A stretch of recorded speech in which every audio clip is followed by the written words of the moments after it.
Bharat America trade deal पर मुहर के बाद सरकार भरोसा दिला रही है कि इसमें किसानों के हितों से कोई समझौता नहीं किया गया है, बल्कि इससे भविष्य में किसानों को फायदा होगा। भारत अमेरिका ट्रेड डील पर केंद्रीय कृषि मंत्री शिवराज सिंह चौहान ने आज तक से खास बातचीत की।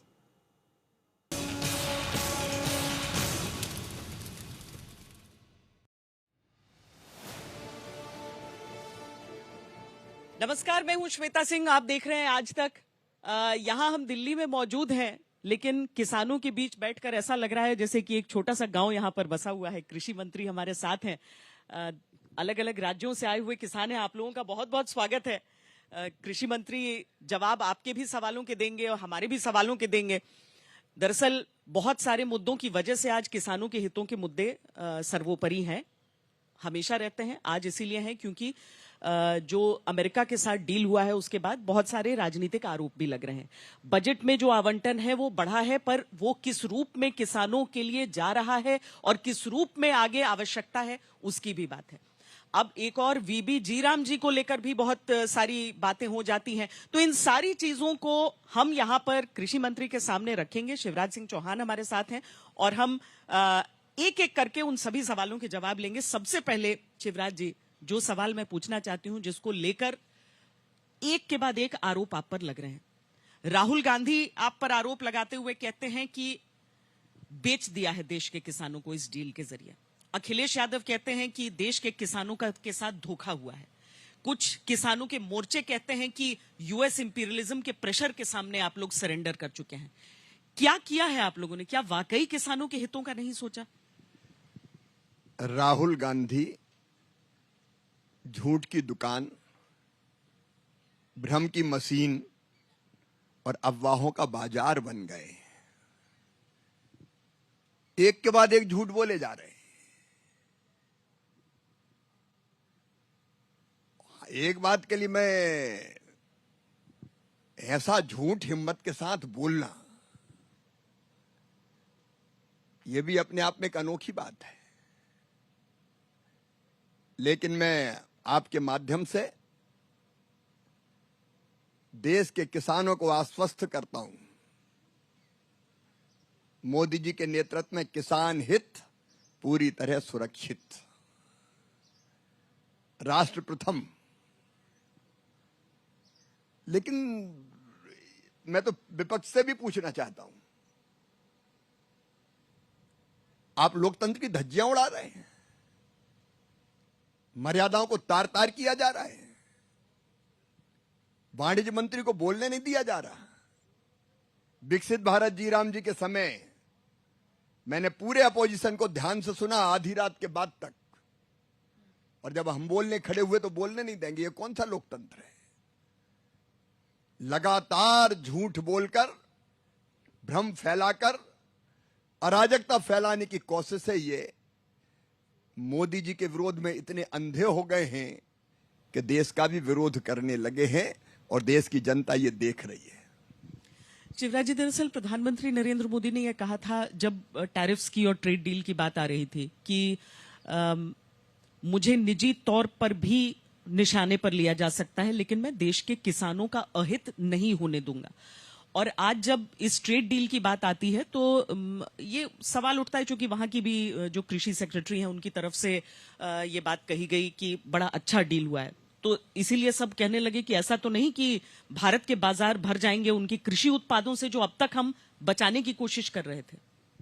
मोदी जी ने कहा था मैं देश नहीं झुकने दूंगा, कभी देश झुकने नहीं दिया।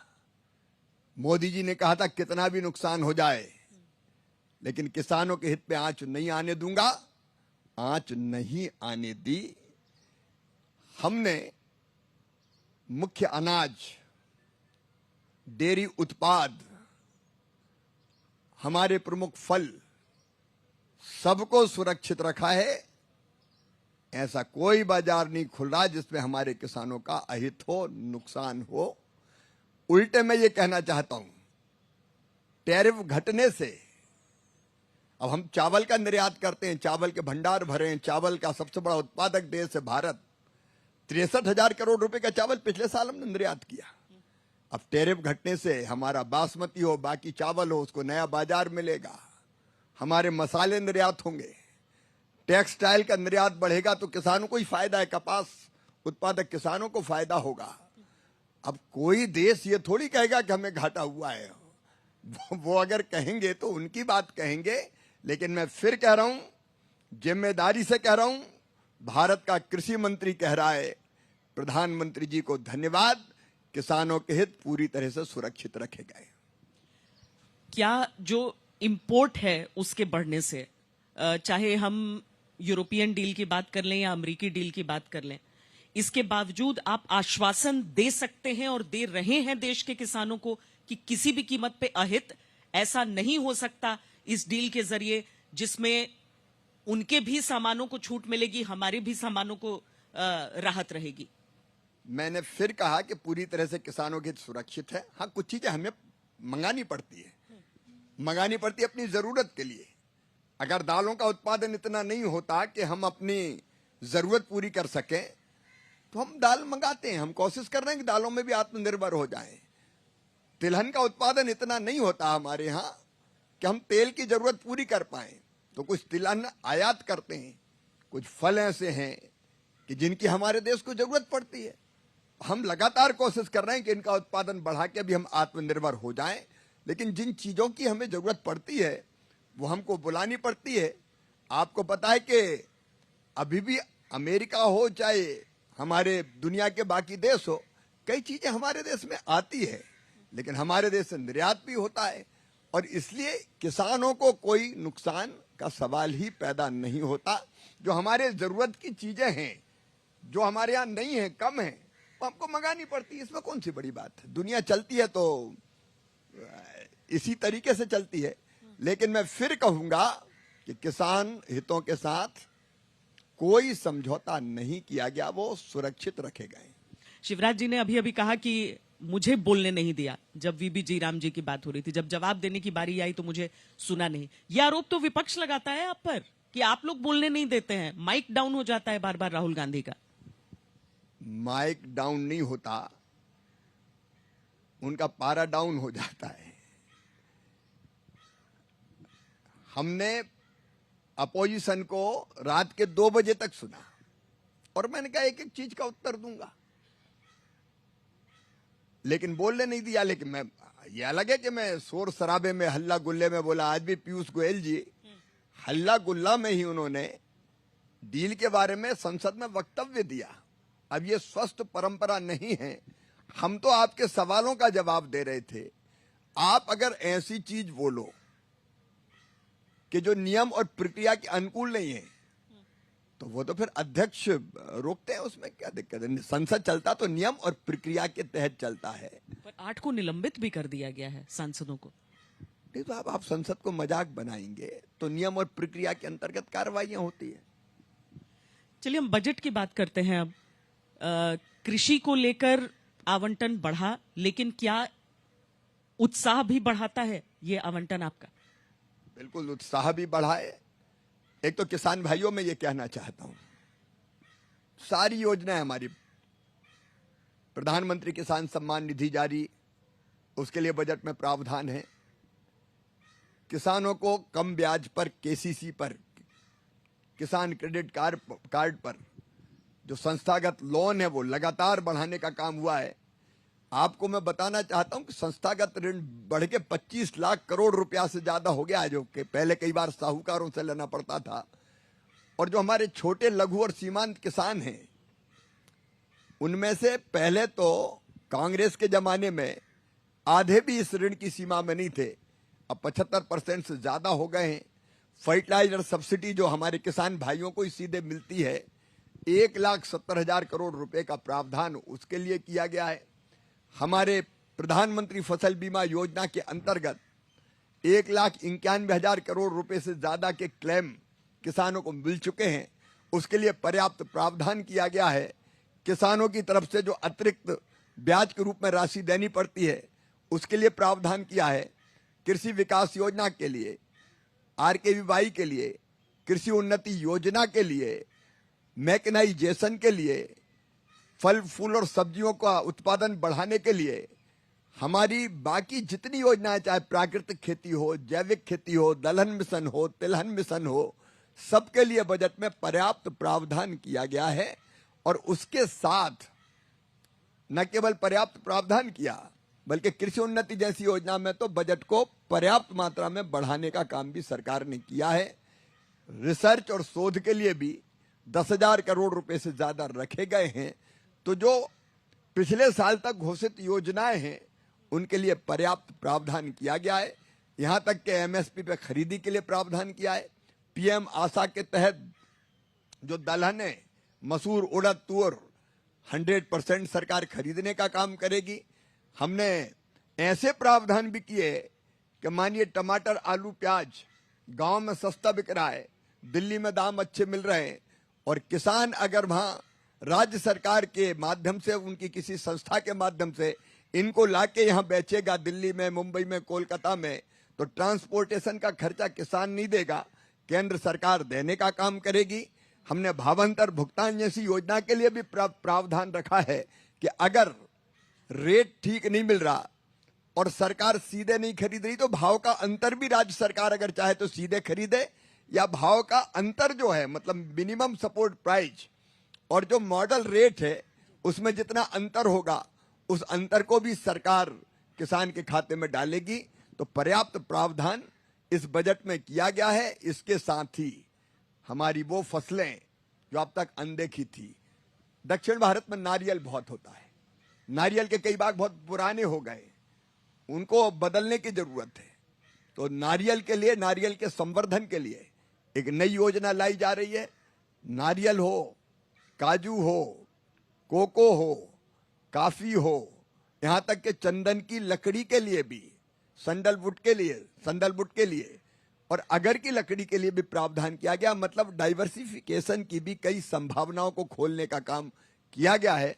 मैं मानता हूं कि यह बजट किसानों के हित में और उनकी आय बढ़ाने में, लागत घटाने में, उपज का ठीक दाम देने में, भगवान न करे कभी नुकसान हो जाए तो उसकी भरपाई करने में, कृषि के विविधीकरण में और आने वाली पीढ़ियों को धरती सुरक्षित बच जाए, इसके लिए बहुत महत्वपूर्ण है। एक चीज थोड़ा सा वो कर गई, मतलब 2.6% बूस्ट है एग्रीकल्चरल सेक्टर को, कम से कम जहां तक बजट के ऐलानों की बात है। ये है तो एक बहुत बड़ी रकम जिसका इजाफा हो रहा है। लेकिन दो चीजें, एक तो एमएसपी को लेकर जो सवाल रहे वो उनका जवाब नहीं रहा, दूसरा किसान सम्मान निधि लगा था कि क्या वहां पर कुछ बढ़ोतरी होगी। तो ये चीजें अगर नहीं हुई तो किसान क्या आपको उतने उत्साहित लग रहे हैं? मतलब एक कृषि मंत्री के तौर पर आपको लग रहा है कि बहुत सारी चीजों का ध्यान दिया जा रहा है? मैं एक बात आपको बताऊं, जब कांग्रेस की यूपीए की सरकार थी तो कृषि का कुल बजट था केवल 27,000 करोड़ रुपया, 13-14 तक लगभग 27,000 करोड़ रुपया। अब केवल एग्रीकल्चर का बजट है 1,37,000 करोड़ रुपया, अकेले एग्रीकल्चर का। लेकिन एग्रीकल्चर के साथ आप जानते हैं कि फर्टिलाइजर मिनिस्ट्री भी जुड़ी है, तो खाद पे सब्सिडी 1,70,000 करोड़ रुपया है। फिर एलाइड सेक्टर के बजट को जोड़ें जो सीधे किसानों के ही काम आता है, पशुपालन, मछली पालन, डेयरी, उसके बजट का प्रावधान अलग से है। सहकारिता भी किसानों के काम आती है, उसका बजट अलग से। ये तो मैं सीधे सीधे खेती का बजट बता रहा हूं। इन सब चीजों को जोड़ा जाए तो ये बजट, और इसमें विकसित भारत जीराम जी जैसी योजना का बजट भी 1,51,282 करोड़ रुपया कुल मिला के होगा। 95,600 करोड़ रुपए से ज्यादा तो केंद्र सरकार का प्रावधान है, 40% राज्य देंगे। तो ये गांव, किसान और खेती के लिए बहुत बड़ा प्रावधान किया है भारत सरकार ने। वैसे तो सबका अपना अलग अलग आकलन होता है, निजी रूप से किसी को होगा, किसी संगठन का, किसी संगठन या पार्टी के लिए आप कहेंगे कि ये तो विरोधी हैं। लेकिन अगर हम आरएसएस वाली किसान संगठन की बात कर लें, जो आपका भारतीय किसान संघ है, उसकी तरफ से भी आलोचना हुई है। उनको ऐसा लग रहा है कि जो स्मॉल फार्मर्स हैं, जो छोटे किसान हैं, उनके लिए किसी तरह का कुछ दिख नहीं रहा है। उन्होंने कई चीजों की प्रशंसा की है और कुछ और अपेक्षाएं वो व्यक्त की है। तो किसान संगठन होने के नाते किसान संगठन अपनी बात रखेंगे। शिवराज जी, आपको कभी कभी लगता है कि बड़ा कठिन मंत्रालय है? देश जितना विस्तृत बड़ा देश है, वहां पर अलग अलग क्षेत्र के किसानों की अलग अलग अपेक्षाएं और वो रहता है, उसमें आप न्याय कर पाते हैं? कोशिश तो पूरी करता हूं। किसान मतलब अन्नदाता, अन्नदाता मतलब जीवनदाता, और जीवनदाता मतलब भगवान के बाद। तो मेरे लिए तो किसान भगवान के स्वरूप है और किसानों की सेवा ही मेरे लिए भगवान की पूजा है। तो कोशिश तो मैं पूरी कर रहा हूं। अब ये अलग बात है, हमारी खेती की कई समस्याएं हैं, जिनमें एक है जोत का छोटा आकार। पॉपुलेशन हमारी बहुत ज्यादा है, बट बट के खेती घट गई है। अब 1 हेक्टेयर से कम खेती हमारे किसान के पास बची। एवरेज है 0.96%। और अमेरिका या ब्राजील या ऑस्ट्रेलिया में अगर हम देखें तो जोत के आकार 10,000 हेक्टर, 20,000 हेक्टर, 15,000 हेक्टर। तो हमारा सीमांत और लघु किसान, उसकी संख्या बहुत ज्यादा है, और इसलिए आमदनी बढ़ाने के लिए कई तरह के प्रयत्न हमको करने पड़ेंगे। इसलिए इस बार हमने पूरा जोर दिया इंटीग्रेटेड फार्मिंग पर। मतलब अकेली खेती नहीं, और खेती में भी अकेले अनाज नहीं, फल भी हो, सब्जियां भी हो, लेकिन उसके साथ साथ पशुपालन, बकरी पालन, मछली पालन, मधुमक्खी पालन, कृषि वानिकी, इन सबको जोड़ के हम एक ऐसा पैकेज बनाए कि हमारे छोटे किसान की आमदनी भी और तेजी से बढ़ पाए। ये कुछ देखो चुनौती है, मैं ट्रेनिंग पर भी फोकस चल रहा है, ट्रेनिंग पर भी आप लोगों का फोकस चल रहा है कि नई नई चीजों में ट्रेनिंग भी। हाँ, ट्रेनिंग के लिए भी हम लोग अभियान निश्चित तौर पर चलाएंगे। जो कृषि विज्ञान केंद्र है वो अलग अलग किसानों की ट्रेनिंग करने का काम करते हैं। अब हम कई तरह की चीजें, जैसे गन्ने की खेती है, तो गन्ने की खेती के साथ आसानी से दलहन की खेती बीच में हो सकती है। इंटरक्रॉपिंग जिसको कहते हैं, एक ही फसल नहीं, गन्ना जब तक होगा तब तक एक दूसरी फसल हमारे आ जाए। जो राइस फैलो, मतलब जहाँ चावल हम पैदा करते हैं, चावल के बाद कई इलाकों में जमीन खाली छोड़ देते हैं, वहां हम किसानों को प्रेरित कर रहे हैं कि भैया वहां दाल लगाओ। तो धान काट के वहां दाल की खेती हो सकती है। तो ये भी कोशिश कर रहे हैं कि उसी में और ज्यादा लाभ कैसे कमा सकते हैं। चुनौती बड़ी है, लेकिन इरादा उससे भी बड़ा और मजबूत है नरेंद्र मोदी जी का, एनडीए की सरकार का। और हमारी कोशिश लगातार ये रहेगी कि जी जान से मेहनत करके, काम करके अपने किसानों के साथ हम उनकी स्थिति को और बेहतर बनाएं और लाभ को और बढ़ाने की कोशिश करें। एमएसपी को लेकर मामला क्यों नहीं सुलझता दिख रहा है? एक लीगल एमएसपी की जो बात हो रही है, जिसको लेकर अब आंदोलन नया एक शुरू होने वाला है, पैदल मार्च करने की बात हो रही है, इसका कहां समाधान आप देखते हैं और क्यों नहीं बन रही है बात? देखिए, रिकॉर्ड खरीदी मोदी जी के नेतृत्व में एनडीए की सरकार ने की है। मैं कांग्रेस और यूपीए से पूछना चाहता हूं, जब स्वामीनाथन आयोग की रिपोर्ट आई थी तो उसमें उन्होंने ये बात कही थी कि मुनाफे पर 50%, लागत पर 50% मुनाफा जोड़कर ही एमएसपी तय की जाए। मेरे पास यूपीए की सरकार के कैबिनेट का नोट है, जो मैंने संसद में भी रखा था। उन्होंने साफ कह दिया था कि ये किसी भी कीमत पर नहीं किया जा सकता। यूपीए की सरकार ने कभी भी एमएसपी घोषित की तो 50% मुनाफा जोड़ के नहीं की, 8%, 10%, 15%, 20% जोड़ के की थी। लेकिन हमने एमएसपी अगर घोषित की तो 50% से ज्यादा घोषित करके ही की, और न केवल एमएसपी घोषित की बल्कि रिकॉर्ड खरीदी एमएसपी पर करने का काम भी मोदी सरकार ने किया है, चाहे गेहूं की हो, चाहे चावल की हो। मैं दालों का उदाहरण देना चाहूंगा। दालों के मामले में यूपीए की सरकार ने 10 साल में केवल 6 लाख मीट्रिक टन खरीदी की थी, जबकि एनडीए की सरकार ने 1,91,000 मीट्रिक टन खरीदी करके दिखाई है। और हमने कई ऐसी योजनाएं भी, जैसे पीएम आशा, ऐसी योजना है कि जब सरकार इंटरवीन करती है मार्केट में तो कई चीजों के दाम अपने आप और भी ऊपर आते हैं और भी बढ़ते हैं। उसके अलावा कई कदम हम ऐसे उठा रहे हैं, जैसे अभी एलओपीज आ रही थी भारत में, तो वो पहले एकदम 0% इंपोर्ट ड्यूटी पर आती थी। जब हमने देखा कि दालों की कीमत उसके कारण प्रभावित हो रही है, किसानों का हित प्रभावित हो रहा है, तो 30% इंपोर्ट ड्यूटी उस पर लगाने का काम किया, जिससे दालों के दाम ठीक होना शुरू हो गए। तो ऐसे अनेकों उपाय करने की हम लोग कोशिश करते हैं। उपाय करते हैं या रिसाइकिल करते हैं? विपक्ष कहता है कि स्कीम हमारी अच्छी थी, नाम बदल देते हैं केवल आप। क्या जरूरत पड़ी कि मनरेगा हो गया वीबीजी राम जी, और उसमें क्या ऐसा मिल रहा है सबको? क्या शुरुआत आप लोग करने जा रहे हैं? हालांकि शिवराज जी, एक और चीज को लेकर विवाद हुआ था कि बजट में तो अभी भी मनरेगा लिखा हुआ है। मेरा ख्याल है कि जो स्पष्टीकरण दिया गया उसमें यह बताया गया कि 6 महीने का समय लगता है या उससे अधिक। क्योंकि एक प्रक्रिया होती है। ये चीज अगर आप समझा पाए उन लोगों को भी जो सीधे इससे प्रभावित होंगे, लेकिन शायद जानकारियां उन तक पहुंची नहीं। मैं अपने सभी बहनों और भाइयों को आज तक के माध्यम से ये कहना चाहता हूं कि विकसित भारत जी राम जी योजना ये गरीबों के और बेहतर हित में लाई गई है। जैसे 100 दिन से बढ़ा के 125 दिन रोजगार दिया जाएगा परिवार को। अब ये बिल्कुल सीधी और आसानी से समझ में आने वाली बात है। मनरेगा में 100 दिन थे और विकसित भारत जी राम जी में 125 दिन का रोजगार। अब केवल ये रोजगार नहीं है, अगर रोजगार नहीं दिया मांगने पर तो बेरोजगारी भत्ते की गारंटी भी दी गई है। तो बेरोजगारी भत्ते की गारंटी अगर 15 दिन के अंदर रोजगार नहीं दिया तो।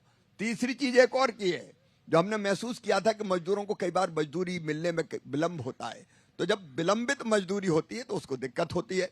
तो हमने ये भी इसमें तय किया है कि जितनी मजदूरी विलंबित होगी प्रतिदिन के हिसाब से अलग से पैसा और मजदूर को देना पड़ेगा ब्याज के रूप में। अगर मैं सीधे शब्दों में समझाऊं तो अगर मजदूरी देर से मिली तो अतिरिक्त पैसा उसको मिलेगा।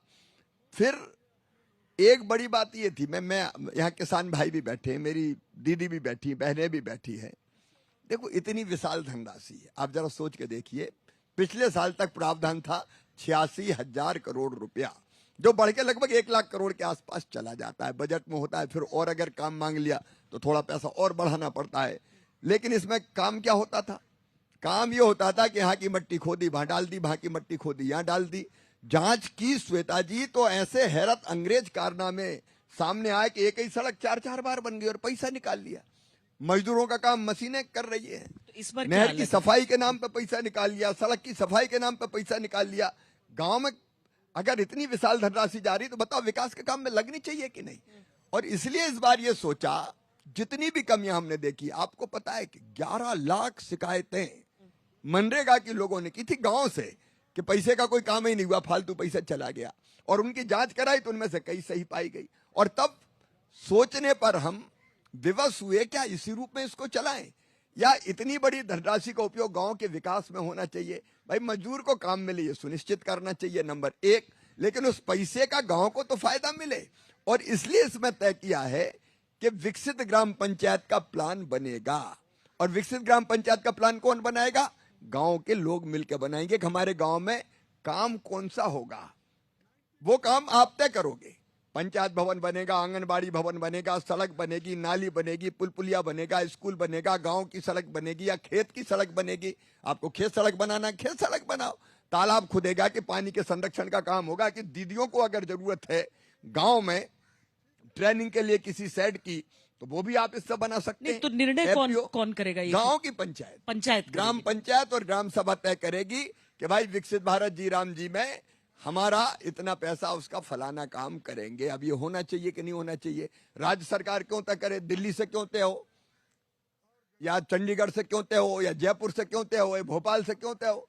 गांव के लोग तय करेंगे हमारे गांव में कौन सा काम होगा। ये बिल्कुल पुख्ता व्यवस्था कर दी गई है। गांव के लोग प्लान बनाएंगे और वही उसको क्रियान्वित करने का काम करेंगे। और पैसा भी कितना आने वाला है मैं ये बताना चाहता हूं आपको। एक साल में 1,51,282 करोड़ रुपया 5 साल में आप लगा लो कितना हो जाएगा। और पंचायतें हैं 2,86,000। 2,86,000 में अगर आप बांटेंगे तो कोई पंचायत ऐसी नहीं जिसको 1 करोड़ 2 करोड़ 5 साल में ना मिले। अगर 2 करोड़ रुपया गांव में लगेगा, 1.5 करोड़ गांव में लगेगा, तो गांव की तस्वीर बदल जाएगी कि नहीं बदल जाएगी? भ्रष्टाचार प्रूफ कैसे कीजिएगा शिवराज जी? अब इसमें तय कर दिया है। हाँ। अब जो भी काम होगा पीएम गति शक्ति से हम जोड़ रहे हैं, टेक्नोलॉजी से जोड़ रहे हैं। अभी तो मन में आया खोद दे रहे मट्टी, थोड़ी बहुत खोदी और फिर बाद में वैल्यूएशन के लिए गए, बोले वो पानी गिर गया तो मट्टी भर गई और फिर उसी को खोद दो। अब ये तय होगा कि पीएम गति शक्ति को हम जोड़ेंगे तो हमको पहले से ही पता चल जाएगा कि यहाँ सड़क पहले तो नहीं बन गई, यहाँ कोई तालाब पहले से तो नहीं खुदा था, कोई काम पहले हो गया हो वो पता चल जाएगा। फिर कई काम ऐसे अटके कि सड़क बनाने के लिए पैसा दे दिया तो बाद में फॉरेस्ट वाले आ गए, यहाँ कैसे खोद रही है, तो हमारा फॉरेस्ट की जमीन है। पीएम गति शक्ति से पहले ही पता चल जाएगा कि कौन सी रेवेन्यू की है, कौन सी फॉरेस्ट की है, कहाँ कोई चीज बनी है, कहाँ कौन सी चीज नहीं बनी। और पूरी मॉनिटरिंग अब टेक्नोलॉजी के माध्यम से होगी कि वहां लोग काम कर रहे हैं, मजदूर काम कर रहे हैं कि नहीं कर रहे हैं, कि मशीनों से काम हो रहा है। और पूरे गांव में एक पब्लिक डिस्क्लोजर के माध्यम से खबर की जाएगी, बाकायदा लगाया जाएगा कि इतने पैसा आए मनरेगा के नहीं, विकसित भारत जी राम जी के, अब तक मनरेगा थी, और इससे ये काम पूरा हम कर रहे हैं। देखिए, तो पूरे गांव को पता होगा कि फलाना काम होना है। और जब गांव में रामलाल, श्यामलाल, कन्हैयालाल सबको पता होगा तो वो हिसाब लेंगे कि ये फलाना काम हो रहा है कि नहीं हो रहा है। ग्राम सभा देखेंगे भी और सोशल ऑडिट भी होगा। तो गड़बड़ अगर होगी तो लोग ही बता देंगे कि ये पैसा खा गए, गड़बड़ कर रहे, उसी समय शिकायत कर सकेंगे। तो व्यवस्था को इतना पारदर्शी बनाया है कि उसमें भ्रष्टाचार की संभावनाओं को पूरी तरह से समाप्त करने की कोशिश की। तो यही तो लोग पूछ रहे हैं ना कि योजना तो बहुत अच्छी, ठीक है, योजना में आपने संशोधन, हालांकि योजना पे भी सवाल अभी विपक्ष पूछ रहा है आपसे, लेकिन वो पूछ रहे हैं कि गांधी जी के नाम में क्या दिक्कत थी कि राम जी का नाम आपको रखना पड़ गया है वहां पे। भैया अलग अलग योजना बनती तो नाम अलग अलग होते हैं। अब ये रोजगार से संबंधित योजना का नाम पहले क्या था? जवाहर रोजगार योजना। अब जवाहर जी किसका नाम है? सबको मालूम है, पंडित नेहरू जी का नाम है। जवाहरलाल जी के नाम पे योजना आई, फिर बदल के जवाहर रोजगार योजना से कर दिया नरेगा। कौन ने किया? यूपीए की सरकार ने। फिर वह लगा चुनाव बगल में आ गया तो बोले यार नरेगा के बजाय महात्मा गांधी के नाम का कुछ फायदा मिल जाए तो मनरेगा कर दो, तो फिर मनरेगा कर दिया। ऐसी कई योजना इसी सीरीज में देखें, संपूर्ण ग्रामीण रोजगार योजना। तो जब कोई अलग योजना बनाते हैं तो अलग नाम आ जाता है, लेकिन इसमें जो दर्शन है, सोच है, वो गरीब कल्याण है, जो गांधी जी के सोच का मूल था। बहुत धन्यवाद। देश और दुनिया की बाकी खबरों के लिए देखते रहिए आज तक।